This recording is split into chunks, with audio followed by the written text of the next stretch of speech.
Tatu? Tatu também? É isso.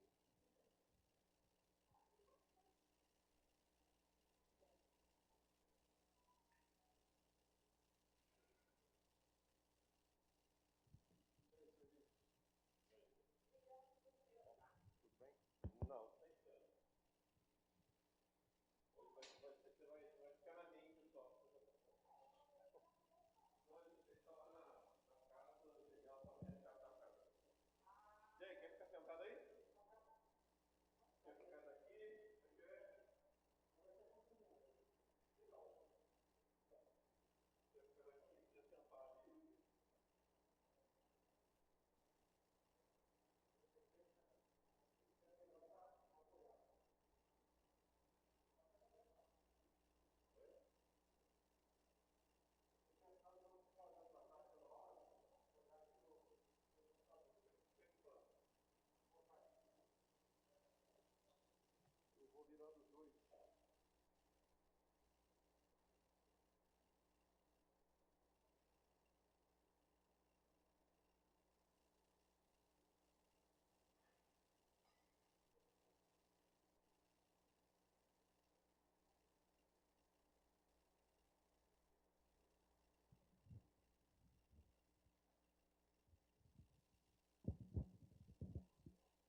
Bom dia, irmãos. Bom dia você também que está nos assistindo pela internet. É um prazer estar aqui na casa de Deus para compartilhar a sua palavra. Hoje a gente vai estudar a lição sobre o líder e a doutrina da igreja, símbolos de fé, confissão de fé de Westminster, catecismo maior, catecismo menor.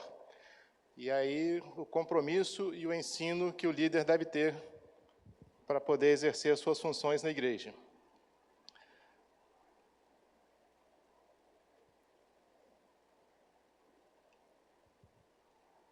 Vamos tentar aqui passar.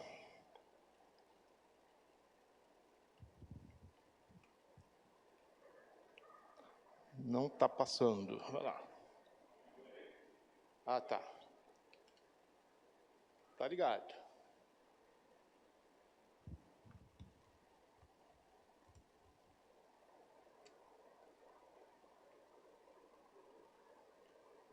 É o de cima?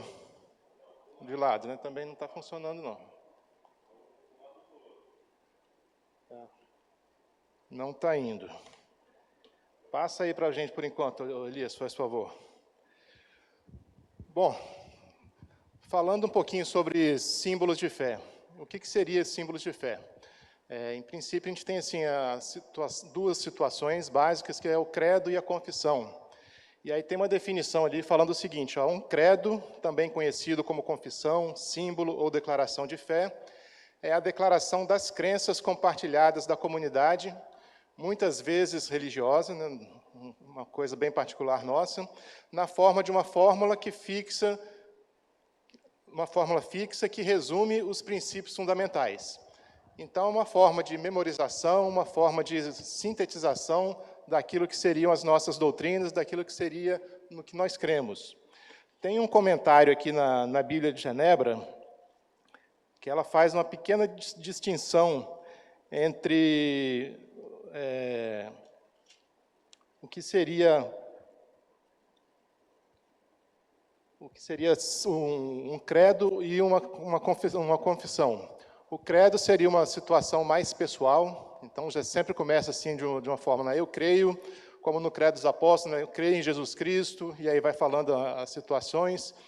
E a confissão é uma situação mais detalhada, mais elaborada, e normalmente usada mais como um sistema de doutrina para toda a comunidade. Então, o credo seria uma coisa mais pessoal e mais concisa também, para facilitar a pessoa até decorar e poder exercitar isso diariamente.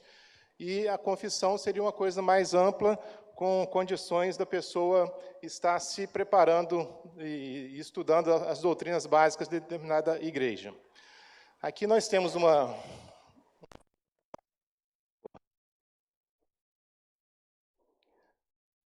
figura ali é o primeiro credo que a igreja, aliás, o primeiro concílio, onde surgiu o primeiro credo da igreja, o credo oficial mesmo como igreja. Foi lá no sínodo de Nicéia, lá no século III, ainda bem no início da era cristã. Aquele que está ali no centro é o imperador Constantino. O imperador Constantino era o imperador de Roma, e a história, as pessoas divergem se ele se converteu efetivamente, ou se ele apenas quis utilizar da igreja como uma forma política, mas o certo é que ele estava ali na liderança da igreja naquela época, está ali no centro daquela imagem. Então está ele e os principais líderes da igreja que lançaram então esse sínodo de Nicéia, e onde nesse sínodo tinha lá o credo, que era uma forma de estar compartilhando as principais pontos de fé que a igreja acreditava naquele momento. Pode passar, Elias, por favor. Nós temos, na realidade, diversos credos e símbolos de fé. A nossa igreja, ela divide, assim, basicamente... Obrigado, Elias. Ela utiliza como símbolo de fé oficial os símbolos de Westminster, mas na realidade nós temos outras situações também que a igreja aceita e entende que são situações que podem ajudar no crescimento dos seus fiéis. E aí nós temos o credo dos apóstolos, o credo de Nicéia, que é aquela figura que eu coloquei anteriormente, né? O credo de Calcedônia, que foi um segundo concílio da igreja evangélica da época, né, que era apenas a Igreja Católica Universal. confissões de fé da Igreja Reformada. E aqui na nossa, para quem tem a Bíblia de Estudo de Genebra, nós temos aqui no final dela um apêndice que começa justamente com essas confissões de fé das igrejas reformadas, que foram antes dessa de Westminster. E depois teve, então, a confissão de fé de Westminster e os símbolos de fé, que na realidade é a confissão de fé, o catecismo maior e o breve catecismo, que foram criados como sendo o último das grandes confissões de fé, e também tiveram como base essas confissões das igrejas reformadas, que a gente vai estudar daqui a pouquinho também, vai dar uma passada nelas. Eu queria até trazer aqui com os irmãos o credo apostólico. Eu fui criado na igreja, né? Desde que eu me entendo por gente, eu frequento a igreja presbiteriana, e na minha igreja, quando eu era criança e adolescente, a gente tinha o costume lá de fazer, pelo menos uma vez por mês, a recitação coletiva, né, do credo apostólico. Não sei se os irmãos presentes aqui, ou você que está nos assistindo pela internet, teve essa oportunidade. Mas eu gostaria que a gente lesse agora, então, juntos, você que está nos assistindo em casa e o grupo que está aqui com a gente também, para a gente ver sobre esse credo, o credo apostólico, que foi muito divulgado nas igrejas cristãs, né? Vamos lá? Creio em Deus Pai, Todo-Poderoso, Criador do céu e da terra. Creio em Jesus Cristo, seu único Filho, nosso Senhor, que foi concebido pelo poder do Espírito Santo, nasceu da Virgem Maria, padeceu sob o poder de Pôncio Pilatos, foi crucificado, morto e sepultado, desceu ao Hádem, ressuscitou ao terceiro dia, subiu ao céu, está sentado à direita de Deus Pai Todo-Poderoso, de onde há de vir julgar os vivos e os mortos. Creio no Espírito Santo, na Santa Igreja Católica, entre aspas, aí, na Igreja Universal, na comunhão dos santos, na remissão dos pecados, na ressurreição da carne, na vida eterna. Os irmãos percebem como que num trecho tão pequeno cabe tanta doutrina? Quantos ensinos maravilhosos nós temos aqui numa situação tão simplesinha, assim, tão pequena, que a gente pode decorar, né? Eu, na minha época de adolescência, eu tinha decorado, porque, como eu falei, lá na minha igreja era comum, pelo menos uma vez por mês, a gente fazer a recitação coletiva desse credo. E isso vai trazendo, então, à nossa mente, à nossa memória, aquilo que são os principais pontos do cristianismo, né? A gente acreditar nessa trindade, acreditar no ministério salvador de Jesus, na atuação do Espírito Santo e na própria intervenção de Deus na preservação da sua igreja. Então, são situações que facilitam para a gente aprender e estar memorizando aquilo que é fundamental na nossa fé. Mas aí vamos aqui seguir um pouquinho, né? Tem algumas pessoas que falam, poxa, mas a igreja presbiteriana fala que a única regra de fé e prática é a Bíblia. Então, a gente tem também símbolos de fé, tem confissão, tem catecismo, precisa disso. E aí a gente continua aqui, não? Você já estudou, ou pelo menos leu, os nossos símbolos de fé? Existe alguma coisa mais fora de moda do que a gente ficar estudando um símbolo de fé? Faz algum sentido a gente estudar uma confissão de fé de Westminster, que foi feito lá no ano de 1648, 373 anos atrás, né? Será que isso é coisa do passado, ou a gente tem ainda alguma coisa a aprender com as confissões de fé? Então, vamos seguir aqui um pouquinho. Ó. Olha que interessante, a gente falou aqui que tem pessoas que podem pensar que é coisa do passado, né? Mas a nossa UCP, aqui na federação da nossa região, a gente estuda o catecismo, né? As crianças estão craque nisso aí, né? O nosso irmão Francisco, a nossa irmã Patrícia estão aqui como líderes do Ministério Infantil e sabe como que isso é importante, né? As nossas crianças já estão aprendendo desde cedinho, decorando ali, memorizando aquilo que é importante, as principais doutrinas da nossa igreja. E com isso a gente tem uma chance enorme de ter uma igreja saudável, né? Uma igreja sadia, uma igreja que vai ser firme na fé, que não vai ser levado por qualquer vento de doutrina, porque elas já estão aprendendo desde pequenininho que é importante estudar as doutrinas básicas da nossa igreja. Outra coisa aqui, ó, você sabia que para fazer um sermão de prova, um sermão que é apresentado perante o presbitério, aquelas pessoas que são candidatas a pastor, elas têm que fazer um sermão de prova, vários sermões ao longo da preparação dela, né, e inclusive o sermão de prova, que é o último, e é obrigatório que nesse sermão o seminarista tenha pelo menos a fundamentação em um dos pontos da confissão de fé, demonstrando então que a nossa igreja ela valoriza e dá importância à confissão de fé.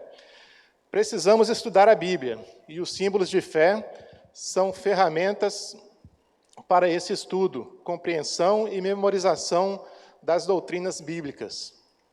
Então, você não tem que ver a confissão de fé como uma coisa obrigatória, uma coisa que você, não, eu tenho que decorar, eu tenho que fazer como se fosse uma reza, como se fosse uma meditação, né, aquele mantra, aquela coisa.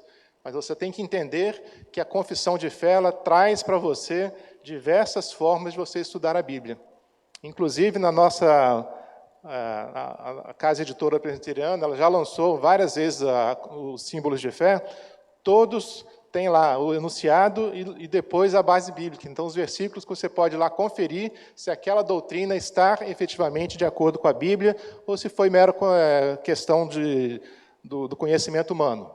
Então, eles fazem questão de apontar quais são os versículos da Bíblia que baseiam cada uma das suas partes ali da confissão de fé. Então, confissão de fé e credos, numa época de relativismo, é fundamental para a gente. Hoje em dia, tem até em alguns seminários que fala, por exemplo, que Gênesis capítulo 1 até o 4, 5 ali é conta do carochinha. Eles não aceitam, dentro de alguns seminários, que preparam pastores, que preparam líderes da igreja, eles falam que aquilo ali é relativo. Não é exatamente aquilo ali. Quando Deus fala que criou em 7 dias, não foi exatamente em 7 dias. E começa, então, a relativizar as coisas, e isso vai entrando devagarzinho na igreja, vai causando, vai minando ali as bases da igreja, e dali a pouco a igreja está se afastando daquilo que são os princípios da palavra de Deus. Então, as confissões de fé e os credos trazem também um apoio para nós não nos desviarmos dessas situações, não nos enredarmos pela questão do liberalismo e do relativismo. Para cá. Opa. E olha que figura interessante, né? Eu vou ler aqui para os irmãos, que está bem pequenininho. Nesse primeiro quadro aqui, fala assim, ó, interpretação bíblica que é atenta aos erros e acertos ao longo da história. Então, nós temos ali no meio a questão da Bíblia, como regra de fé, como única regra de fé e prática, e os credos fazendo ali uma separação, uma barreira para evitar que a pessoa, ao estudar a Bíblia, ela vá se desviando dos princípios da própria Bíblia. Então, o objetivo das confissões de fé e dos credos é nos manter dentro de uma linha estritamente voltada para a palavra de Deus. E ali o segundo ponto, a segunda figura, fala assim, né, a interpretação bíblica que negligencia a história. Então, você vai lá, desde o início, por exemplo, lá ainda no nascimento da igreja cristã, lá com os apóstolos, já começaram a surgir várias heresias que foram combatidas por Paulo, por Pedro, pelos apóstolos, pelos principais pais da igreja. Então, se a gente estuda isso e verifica que aquela situação era efetivamente uma heresia, quando a gente ouvir essa heresia hoje, a gente fala, não preciso perder tempo com isso. Eu já sei que isso é uma heresia, que já foi estudado pelos as pessoas, os líderes da nossa igreja, e nós não precisamos nem perder tempo em analisar, por exemplo, a divindade de Cristo. Tem pessoas que falam que Cristo não é inteiramente Deus, né? Então, a gente não vai ficar perdendo tempo com isso, porque já tiveram, inclusive, concílios da igreja para tratar sobre essa situação. E aí vem falando aqui no finalzinho, ó, os documentos históricos, como credos e confissões de fé, jamais tomam o lugar das Escrituras, mas auxiliam na interpretação bíblica, ajudando a igreja a não repetir as heresias que surgem ao longo da história do cristianismo. Ou seja, aprender com a história, né, gente? A gente sabe que a história, de um modo geral, ela é cíclica, né? Não só a história da igreja, mas a história da humanidade, de uma forma geral. Então, quando você estuda a história, quando você estuda a história da igreja, a história da Bíblia, você vai ver que já tiveram vários erros que estão sendo repetidos hoje. E vão se repetindo, aí passa um tempo, volta de novo aquele mesmo erro, aquela mesma doutrina errada. Então, se você já estudou isso na história, se você já tem uma confissão que te orienta, que te dá uma base bíblica para isso, você vai seguir, então, aquilo ali e não vai ficar perdendo tempo atrás de coisas que não edificam. Uma outra situação aqui, olha que interessante, hein? A partir do dia 11 de abril até o dia 29 de agosto, a nossa igreja aqui, entendendo a importância que é nós conhecermos os símbolos de fé da nossa igreja, e aqui especificamente a questão da confissão de fé, a nossa escola dominical, então, a partir do dia 11 de abril até 29 de agosto, vai estudar capítulo por capítulo da confissão de fé de Westminster. Vai ser uma verdadeira oportunidade para a gente fazer uma revisão da nossa doutrina, nós voltarmos a estudar profundamente a palavra de Deus e aquilo que são as principais doutrinas da nossa igreja. Então, vai ser um período, com certeza, muito edificante para a nossa igreja. E demonstra, inclusive, a importância de a gente estar tendo essa aula hoje aqui, né? Vamos lá. Opa! Essa figura aqui, para quem não conhece, é a Westminster, né? A abadia ou a igreja de Westminster, fica lá em Londres, na Inglaterra, um local belíssimo, né? Uma construção bem antiga, até hoje ela se mantém dessa forma aí. A entrada dela, principal, seria por aqui, e aí depois a gente tem a lateral dela aqui também. Um pouquinho que vai chegar lá. Aí, essa aí é a parte lateral da igreja, uma estrutura belíssima, né? E mais bonita ainda por dentro. Aí, muito grande, muita ostentação, né? Mas, na época, a igreja tinha essa situação, né, de querer ostentar, de querer mostrar o seu poder. Então, eram prédios muito bonitos naquela época, né? Mas vamos seguir aqui, então. Essa aqui é só para a gente ter uma visão de onde que foi essa confissão de fé, né? E aí vem falando aqui da confissão de fé de Westminster. A confissão de fé de Westminster é a principal declaração doutrinária adotada pelas igrejas reformadas. Trata-se de um documento emanado dos debates realizados na Assembleia de Westminster, que se reuniu após convocação do parlamento inglês. Olha como é importante a gente ter um governo evangélico, né? Essa confissão de fé ela surgiu de uma convocação do parlamento, né? Então, a Inglaterra, na época, ainda era um país muito protestante, muito voltado para a palavra de Deus, né? E os seus líderes políticos resolveram, então, convocar essa assembleia para tratar de assuntos da religião. A política ali, trazendo para perto dela a questão da religião, para definir quais seriam os padrões para todo o reino da Inglaterra. E não só a Inglaterra, mas o Reino Unido, né? Escócia e Irlanda também. Bom, aí seguindo aqui, né? Para elaborar novos padrões doutrinários, litúrgicos e administrativos para a igreja inglesa. Os trabalhos tiveram início na abadia de Westminster, aquela foto que a gente viu agora, em Londres, no dia 1º de julho de 1643. E continuou em atividade até 22 de fevereiro de 1649. Foram aí vários anos, quase 5 anos. Nesse período, houve 1.643 reuniões. É muita reunião, né? 5 anos, 1.643 reuniões. E, além dessas do plenário, ainda centenas de outras reuniões de comissões e subcomissões. Após ter concluído o trabalho em 1649, a Assembleia foi dissolvida. E aqui eu queria trazer uma situação para vocês verem como que é importante a gente estudar a confissão de fé, né? Por exemplo, vamos tentar fazer aqui a definição do que é Deus. Quem consegue definir o que é Deus? Parece simples, né? Ah, Deus é tudo, né?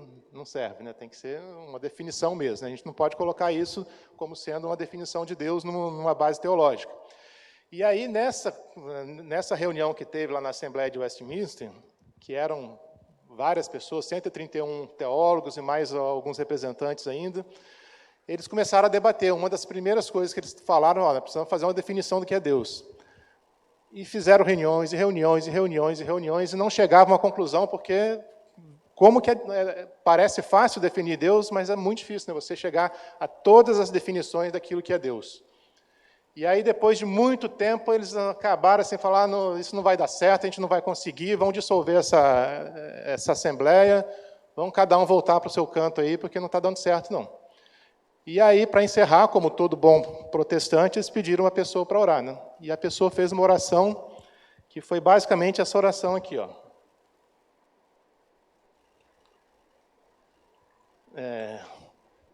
Deus é espírito em si e por si, infinito em seu ser, glória, bem-aventurança e perfeição, todo suficiente, eterno, imutável, insondável, onipresente, infinito em poder, sabedoria, santidade, justiça, misericórdia e clemência, longânimo e cheio de bondade e verdade. Isso foi parte de uma oração, gente. E aí as pessoas que estavam ali presentes, quando aquele pastor terminou de orar, aquele teólogo, ele falou, opa, essa é a definição de Deus. Então, a pessoa ali, inspirada pelo Espírito Santo, naquela oração que ele fez, eles falaram, ó, vamos escrever isso aí. E aí voltou-se, então, renovou o ânimo deles ali, eles continuaram os trabalhos e resolveram. Mas como que é difícil chegar a uma definição dessa, né? Vem falando aqui, eu lembro que o meu pai, ele era presbítero e dava aula na classe de catecúmenos, né? E ele falava sempre essa definição assim nas aulas dele, eu achava interessante, né? Quanta situação, quanta definição sobre Deus, e ele sabia muito bem decorado, assim, era tranquilo, era muito bonito de ver. Então, como que é importante estudar a confissão de fé, que vai trazer essa base doutrinária. Se a gente for deixar para a gente fazer isso hoje, a gente vai levar, no mínimo, aqui umas 10 ou 20 escolas dominicais para definir o que seria Deus. E a gente já tem essa definição muito bonita, muito interessante, muito abrangente, né, do que seria Deus. Então, vamos lá. Ainda seguindo aqui como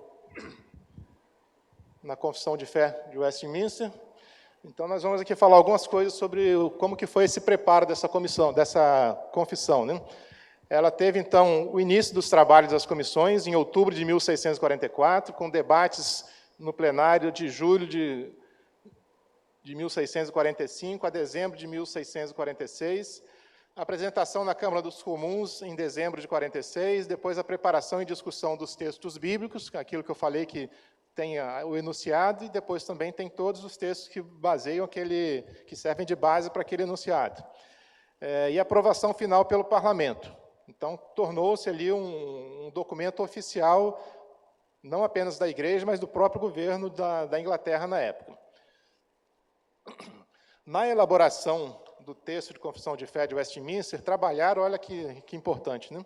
121 teólogos, eles eram chamados de os notáveis da época, né, as pessoas mais importantes ali da teologia da época, 30 leigos nomeados pelo Parlamento, 20 pela Casa dos Comuns, que seria como se fosse nossa Câmara dos Deputados, e 10 pela Casa dos Lordes, como se fosse o nosso Senado, e 8 representantes escoceses, com 4 pastores e 4 presbíteros. A Igreja da Escócia ela já tinha uma confissão de fé. E a Inglaterra quis também ter a sua, inclusive chamou o pessoal da Escócia, que faz parte do Reino Unido, para formar, então, essa nova confissão de fé. Para quem não sabe, a Escócia é o berço do presbiterianismo, né? O presbiterianismo nasceu na Escócia através de John Knox, que foi o fundador da Igreja Presbiteriana. A Confissão de Fé de Westminster é a obra mais importante da Assembleia. Foi a última das grandes confissões protestantes no período. E foi convocada pelo Parlamento, como a gente já falou aqui.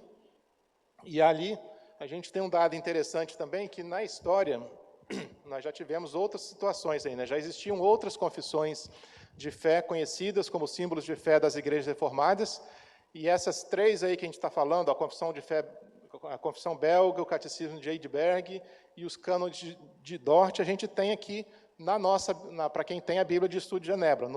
Como apenso, a gente tem esses 3 documentos aí. Só falando bem rapidamente sobre eles, então, o primeiro foi esse da confissão belga. Na época, a Bélgica pertencia ainda à Holanda, foi lá em 1561. Depois teve uma na Alemanha, que é essa de Heidelberg, que foi dividida em 52 dias do Senhor, para você estudar a cada domingo um capítulo. Que legal, né? Você ter um ano inteiro para estudar as principais doutrinas da Igreja, que é uma proposta do nosso conselho aqui a partir do dia 11 de abril. O Cânon de Dort foi feito na Holanda em 1618 e 1619, E isso aqui foi especificamente uma resposta ao arminianismo. Existia na época um teólogo, Jacobus Arminius, que a Igreja Batista usa muito a doutrina deles, né? E os seus seguidores, chamados de arminianos, publicaram uma remonstrância, que seria um pleito, como se fosse Lutero lançando as teses, eles lançaram também essa remonstrância aí com 5 pontos, defendendo a teologia que foi criada por Arminius. E a Igreja Reformada da época não concordou com aqueles pontos, e aí lançou, então, esse Cânone de Dort, que eram 7 capítulos rebatendo aquelas situações. E aí um dos pontos principais é justamente a questão da eleição incondicional ou da predestinação, né?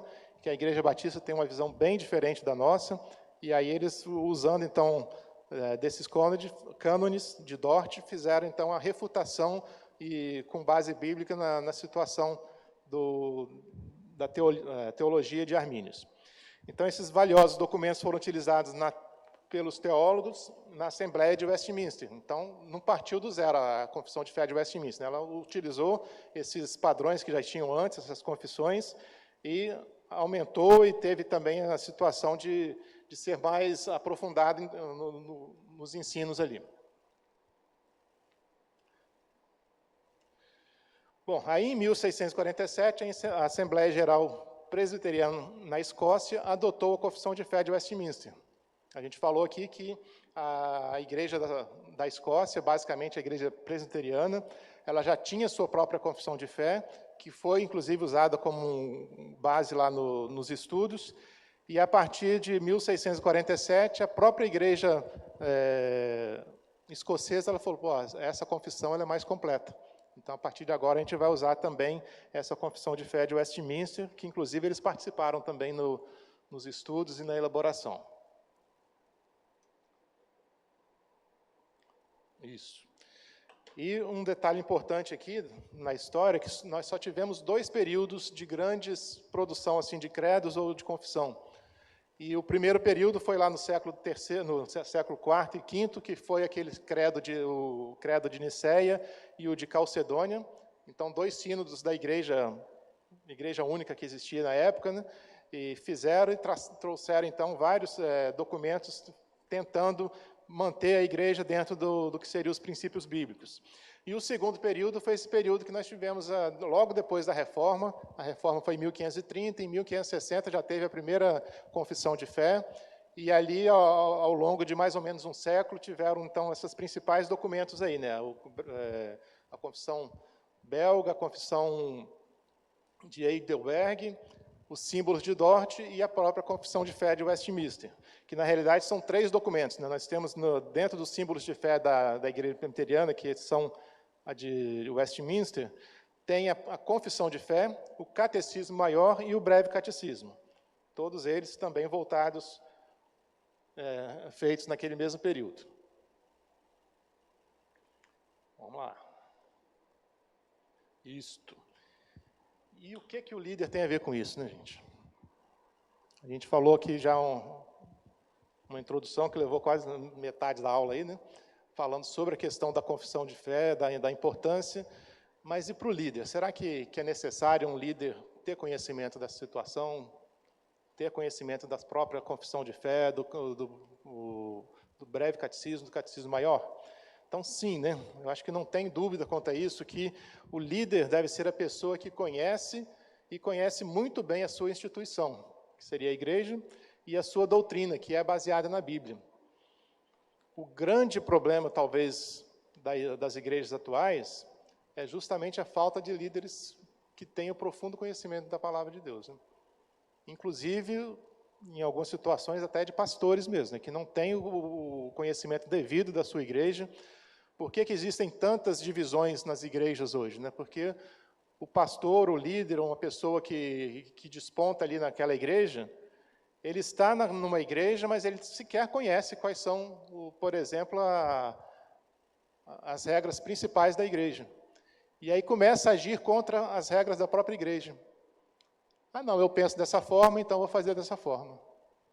Mas igreja não é isso, né, gente? A gente tem já todo um direcionamento, toda uma estrutura, E a pessoa que não se enquadra ali, ao invés dela gerar uma divisão, ela tem que procurar entender, procurar, diante de Deus, se submeter à liderança da igreja, dentro do que é o princípio maior da nossa igreja, é que toda liderança, então, vamos pegar aqui do Supremo Concílio, Sínodo, Presbitério e o Concílio da Igreja, que é o Conselho Local, todos estão submissos à palavra de Deus. Então, não é, por exemplo, porque o Roberto Brasileiro, que é o nosso pastor-presidente, fala alguma coisa que eu vou seguir cegamente, né? Eu vou ver se está de acordo com a palavra de Deus. Mas o que acontece, infelizmente, é que a pessoa, às vezes, está num cargo de liderança e sequer conhece esse sistema de governo que a gente tem. E muitas das vezes não conhece também as doutrinas básicas da igreja. E aí ouve alguma situação, e lê um livro, pega uma situação que está na moda aí, e vai querendo aplicar na nossa igreja, e são princípios, às vezes, que são totalmente contrários à palavra de Deus, e acaba gerando, então, a divisão da igreja, né? Nós tivemos, agora, talvez, a maior divisão recente na igreja, da história recente da nossa igreja presbiteriana, foi aquela questão do G12, né? Que aqui na nossa região tiveram várias igrejas que saíram porque estavam seguindo uma doutrina que não tinha quase nada a ver com a palavra de Deus, né? Eles tinham lá a sua fundamentação, mas totalmente afastado daquilo que é a doutrina que a igreja presbiteriana segue, e vários pastores presbiterianos acabaram se envolvendo com esse movimento do G12. Em algumas situações, os pastores foram advertidos e voltaram para a questão da doutrina presbiteriana, e em outros eles resolveram simplesmente, não concordo com isso, acho que o outro está certo, e aí saíram e provocaram até divisões na igreja. Bom, então o líder ele precisa necessariamente conhecer quais são as principais doutrinas e, inclusive, conhecer a estrutura governamental da nossa igreja, né? Um pastor que se preza, ele não pode jamais, por exemplo, trazer para a igreja local uma questão que tem que ser decidida no sínodo.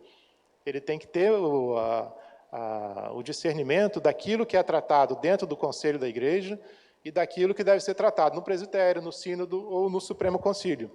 Para cada uma das situações tem uma determinada função, cada uma dessas lideranças tem uma função. Então, o pastor, o líder que conhece, por exemplo, a estrutura da igreja, ele nunca vai fazer isso, né? Inverter, querer que o conselho da igreja tenha uma decisão superior ao sínodo, querer que o conselho da igreja seja superior ao presbitério. Então, ele tem que saber a estrutura da igreja e a base bíblica para isso também. Um líder da IPB que não conhece o sistema conciliar, que é isso que a gente falou, né? O concílio são as reuniões que a igreja tem, né? Nós temos o conselho local da igreja, que é o que preside a nossa igreja, então, aqui formada pelos pastores e pelos presbíteros. Então, esse é o nosso concílio local, que o concílio local ele administra a nossa igreja aqui, de uma forma geral, né? A parte de decisões administrativas, daquilo que precisa ser tratado internamente, é o conselho da igreja que resolve. Mas vamos supor que surja uma denúncia, por exemplo, contra um presbítero. Quem vai decidir isso é o presbitério, né? O conselho vai analisar, vai levar esse documento para o presbitério é que vai ter a decisão sobre aquilo. Várias situações, então, por exemplo, recentemente o Supremo Concílio baixou uma determinação de que a mulher não pode usar o púlpito para pregar. Ela pode dar uma aula de escola dominical, ela pode dar uma palestra, alguma coisa, mas o púlpito ela só pode usar se não tiver no local ali, na igreja, né, um pastor ou um presbítero que possa exercer, possa fazer a pregação da palavra. E aí, se a pessoa não segue isso, vamos supor, determinado igreja falar, eu não concordo com isso, não vou seguir. Ela está desobedecendo uma ordem hierárquica da igreja. E isso não é correto, né? Ela tem que seguir, e se ela não concorda com isso, ela apresenta um documento no presbitério, o presbitério, se aprovar esse documento, vai apresentar para o sínodo, e se o sínodo aprovar, ele vai levar, então, ao Supremo Concílio, que foi quem tomou a decisão, e quem é o único concílio que tem poder para reverter essa decisão. Então, eu não posso chegar aqui do conselho e mandar uma carta lá para o Supremo Concílio diretamente para discutir uma decisão deles. Tem que passar pelos trâmites legais. Então, um líder da IPB que não conhece o sistema conciliar, que não conhece as doutrinas da depravação total, da predestinação ou eleição incondicional, da expiação limitada, da perseverança dos santos, da graça irresistível, do batismo infantil, né, uma das doutrinas básicas da nossa igreja, e eu já vi presbíteros que não concordavam com isso. Então, fica muito contraditório, né? A pessoa que está na liderança e não aceita a própria definição doutrinária da igreja. Da Santa Trindade, da disciplina da igreja e tantos outros aí que a gente está listando, como que essa pessoa que ela não conhece e não aceita essas doutrinas, ela vai defender a igreja? Ela não vai defender, né? Ela vai simplesmente falar, não, eu penso dessa forma e não me importa o que seria a decisão ou o entendimento da própria igreja. Pastor. Vamos lá. Confissão de Fé de Westminster, o Catecismo Maior e o Breve Catecismo apresentam as principais doutrinas da igreja. E a sua respectiva base bíblica.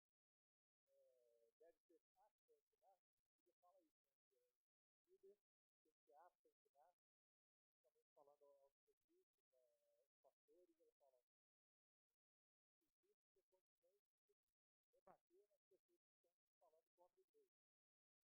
condições de debater as pessoas que estão falando contra a igreja. Então, se ele algum livro da Bíblia, se eu nem li esse livro da Bíblia? Então, a pessoa precisa conhecer primeiro, né? E o líder, então, lá em Romanos 12, 7, fala que aquele que ensina, esmere-se no fazê-lo. Então, não tem como, gente, um líder, uma pessoa que vai estar governando a igreja, não estar preparado dentro das suas bases doutrinárias e da própria Bíblia. Muitas heresias e divisões poderiam ser evitadas se líderes soubessem as doutrinas. Então, já cortaria o mal logo pela raiz, né? Não ficaria perdendo tempo discutindo, mas será que é isso mesmo? Será que é aquilo? Mas o fulano de tal pensa dessa forma. Vão procurar na Bíblia, vão procurar nos símbolos de fé que a gente tem, e vai ser muito mais fácil para todo mundo. É muito importante que o líder tenha disposição para estudar sistematicamente os símbolos de fé, para estar sempre pronto a responder às dúvidas dos crentes e até se opor às heresias e confrontos das pessoas de fora da igreja. Se ele não fizer esse estudo sistemático, ele vai ser pego em calças curtas, né? Vai acontecer de alguém lançar uma heresia, e é interessante que uma grande parte das heresias, as pessoas usam a Bíblia, né? Eles pegam um versículo da Bíblia e vão lá e criam uma heresia em cima daquilo. Se você não estiver preparado, você vai tá na Bíblia, né? Aí tem aquele texto lá, né? Judas foi e se enforcou, né? Então você vai se enforcar também, né? Não é só porque está na Bíblia que você vai seguir, né, gente? Então você tem que ver o contexto, você tem que ver o que é a situação, e você estudar e entender para você poder rebater aquelas situações. Então, nos tempos atuais, onde imperam o liberalismo e o relativismo, o que é o liberalismo, né? São doutrinas que vão se afastando cada vez mais da palavra de Deus. A Bíblia é um documento histórico, é um documento legal para você estudar, mas não é a palavra de Deus. Tem algumas pessoas que falam expressamente, a Bíblia contém a palavra de Deus, que é muito diferente do que a Bíblia é a palavra de Deus. E aí, como você parte do pressuposto que ela apenas contém, que ela não é a palavra de Deus, você pode pegar um determinado texto e falar, não, mas isso aqui foi uma inspiração só do apóstolo Paulo, por exemplo. Não foi uma inspiração divina aquilo ali. Naquele momento era Paulo que estava falando, não era o Espírito Santo que estava inspirando ele para falar e escrever aquilo ali. E aí, com várias situações dessas, eles vão deturpando a palavra de Deus, vão minando as bases daquela determinada comunidade, e dali a pouco a pessoa está totalmente fora da palavra de Deus. É o que aconteceu com a Igreja Católica, que o termo católica quer dizer universal, né? Então a igreja que vinha caminhando dentro do que era a palavra de Deus, e ao longo do tempo foram surgindo situações totalmente contrárias, como culto aos mortos, como a questão da infalibilidade do Papa, e vão falando isso, repetindo, dali a pouquinho um grande número de pessoas entende que é verdade. Então nós temos hoje na Igreja Católica, foi necessário fazer o quê? A reforma protestante para voltar para a palavra de Deus. E aí, se nós não estivermos atentos hoje, pode acontecer também hoje no nosso meio, né? Da gente precisar. Por isso que tem aquela figura que eu mostrei, ela é muito interessante, né? A palavra de Deus no centro e as doutrinas ali para evitar que a gente se desvie do que seria o centro da palavra de Deus. Então, o liberalismo e o relativismo, né? Não, isso aqui é assim, mas não quer dizer que tem que ser assim. É tudo relativo. Não, a sua verdade é a sua verdade, a minha verdade é a minha verdade. Então, hoje, para tudo, o relativismo resolve, né? Você pensa dessa forma, cada um no seu quadrado, você tem que me respeitar, senão você está sendo preconceituoso, você está sendo... o termo que eles usam muito na política é o retrógrado, né, um fundamentalista, e vão assim fazendo e diminuindo a importância de você ser fiel à palavra de Deus. E aí as consequências podem ser extremamente desastrosas, né? E é importante a gente lembrar aqui as palavras de Jesus, né, que fala que quem mudar um tio sequer da palavra de Deus será réu de juízo, né? Então não é brincadeira não, né? Quando você muda alguma coisa que está na palavra de Deus, você está sendo réu do juízo eterno. Vamos lá. Alguns textos aqui que a gente tem sobre a importância do líder ser profundo conhecedor da doutrina. Lá em 1 Timóteo 1, 3-1, quando Paulo vai orientar Timóteo a escolher os presbíteros, ele fala, fiel é a palavra. Se alguém almeja o episcopado, aqui seria o presbítero, o pastor, o líder da igreja, né? Excelente obra almeja. Agora, por exemplo, a gente está em processo de eleição, né? Quem se habilitou para concorrer à eleição para presbítero, a Bíblia está falando aqui que ele fez uma excelente obra, né? Às vezes, eu lembro que uma vez que teve, o conselho abriu a possibilidade para a indicação de oficiais, e aí uma pessoa foi procurada para ser indicada como diácono. E ela respondeu assim, não, eu quero ser presbítero. E aí, quem foi lá perguntar, achou estranho. Poxa, mas você é orgulhoso, hein, rapaz? Você não quer primeiro ser diácono para depois ser presbítero? Não, como se fosse promoção, né? A gente viu que na aula sobre presbítero, que diácono e presbítero não existe hierarquia, não existe promoção, como as pessoas brincam às vezes, né? Então, ele falou, não, a Bíblia está falando aqui, que excelente obra almeja quem quer ser um presbítero. E o dom dele não era de servo, de serviço, que o diácono precisa ter, né? Ele entendia que ele tinha o dom de liderança, que ele podia contribuir de outras formas, então ele falou, não, eu quero ser um oficial, mas como presbítero. Então, quem quer ser presbítero, né, excelente obra almeja, quem quer ser um líder da igreja, mas aí Paulo faz a advertência, é necessário, é indispensável, não tem como ser diferente, né, que o bispo seja apto para ensinar. E a pessoa só vai ser apto para ensinar se ela tiver condições, se ela tiver o conhecimento prévio da palavra de Deus e das principais doutrinas da igreja. Porque senão ela vai ensinar errado, né, gente? Se você me colocar, por exemplo, para dar uma aula de matemática para um engenheiro, eu vou passar vergonha, porque eu não sei nada. A matemática, para mim, é muito difícil, então não vou sequer abrir a boca lá, vou travar.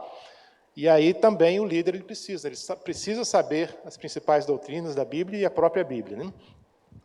Lá também em 2 Timóteo 2,15, Paulo fala para Timóteo e para todos os líderes, né? Procura apresentar-te a Deus aprovado, e aí que maneja bem a palavra da verdade. Então, manejar bem, o que é isso aqui? Você conhecer profundamente a palavra de Deus. Você saber aquilo que você crê e aquilo que você pode ensinar. Porque se você não souber, você vai ensinar errado. Então, tem que manejar bem a palavra de Deus, a palavra da verdade. Também lá em Tito, quando Paulo, falando também a Tito sobre a questão da eleição de presbítero, ele fala, porque é indispensável que o bispo seja apegado à palavra fiel, que é segundo a doutrina, de modo que tenha poder tanto para exortar pelo reto ensino, como para convencer os que o contradizem.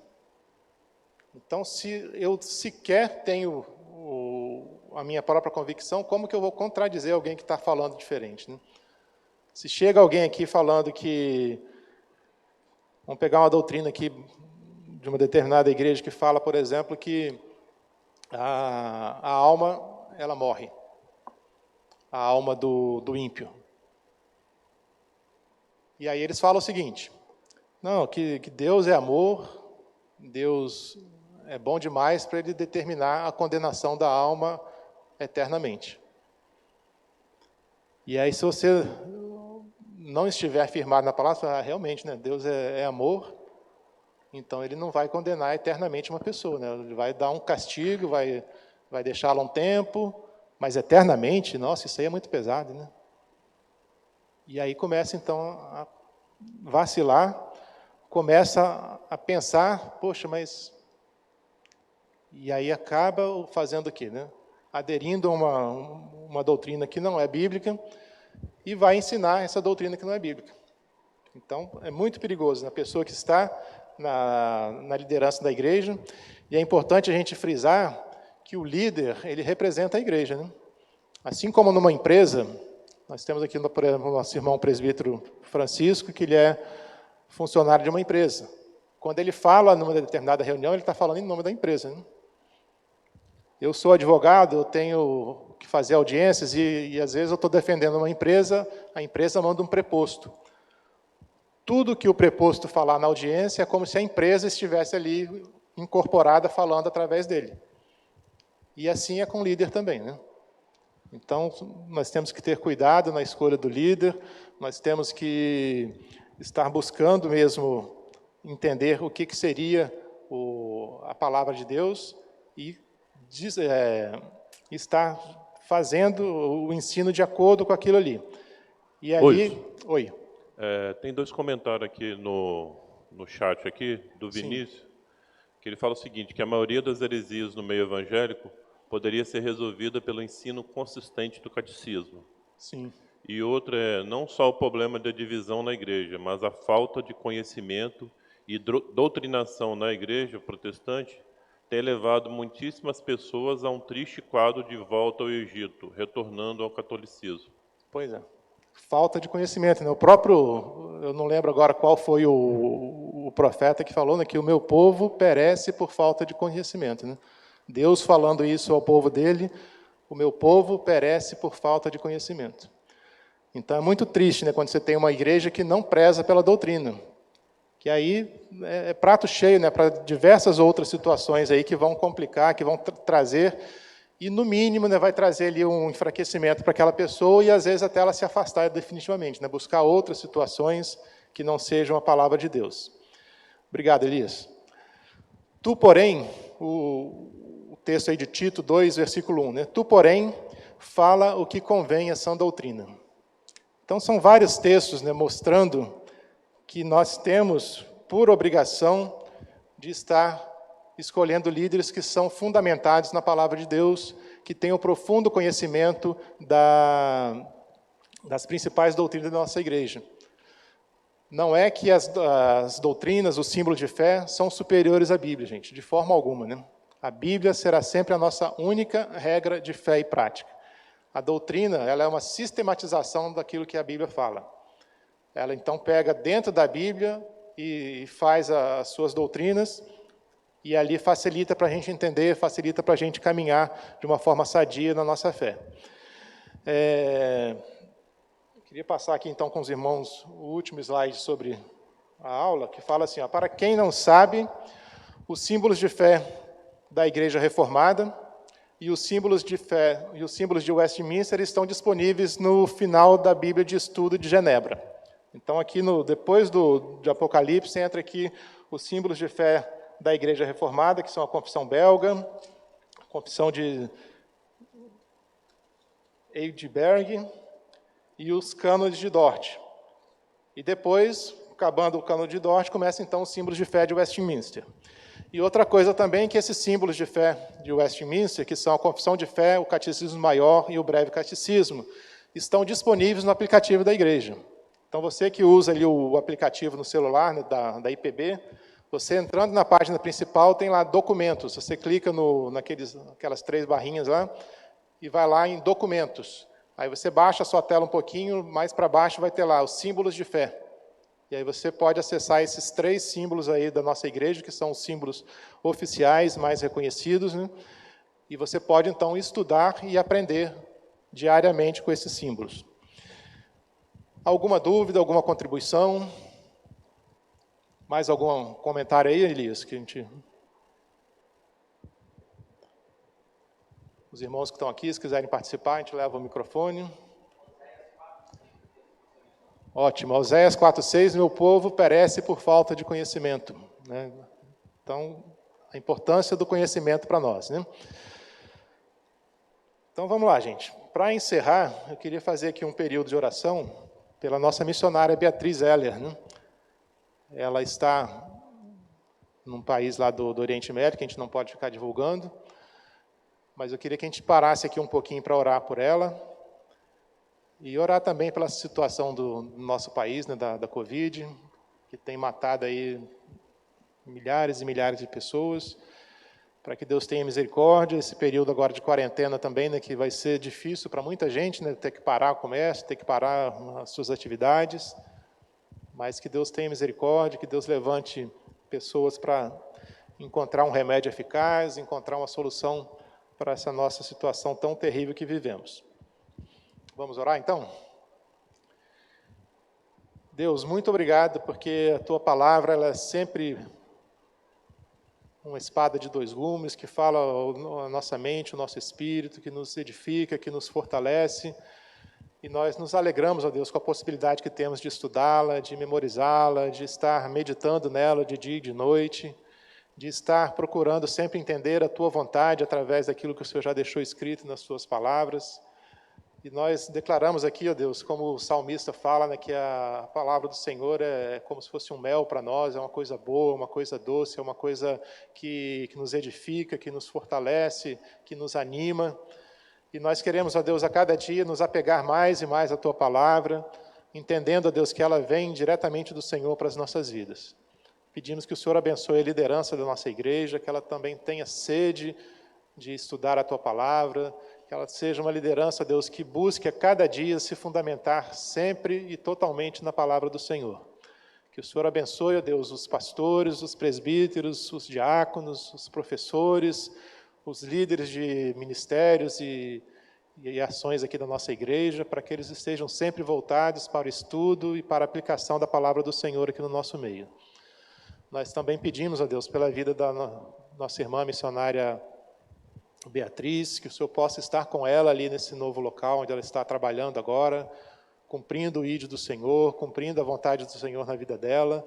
Nós clamamos a Deus pela vida dela, por proteção, por segurança, por renovo espiritual a cada dia, que a saudade da casa, dos familiares, da nossa própria igreja, não seja, Deus, um empecilho para ela continuar ali, mas que ela esteja com as suas emoções renovadas pelo Senhor, que o Senhor possa fortalecê-la na fé, que o Senhor possa, Deus, dar a ela toda a sabedoria, todo o discernimento, possa trazer a ela, Deus, tudo aquilo que ela estudou e aprendeu a respeito da palavra do Senhor, e assim compartilhar com aquelas pessoas ali, que ela encontre meios eficazes, ó Deus, de levar o amor e o evangelho do Senhor para aquelas pessoas.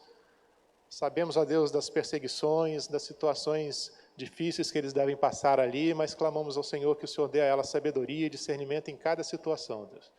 E que o Senhor coloque sempre os teus anjos ao redor dela para protegê-la, para cuidar dela.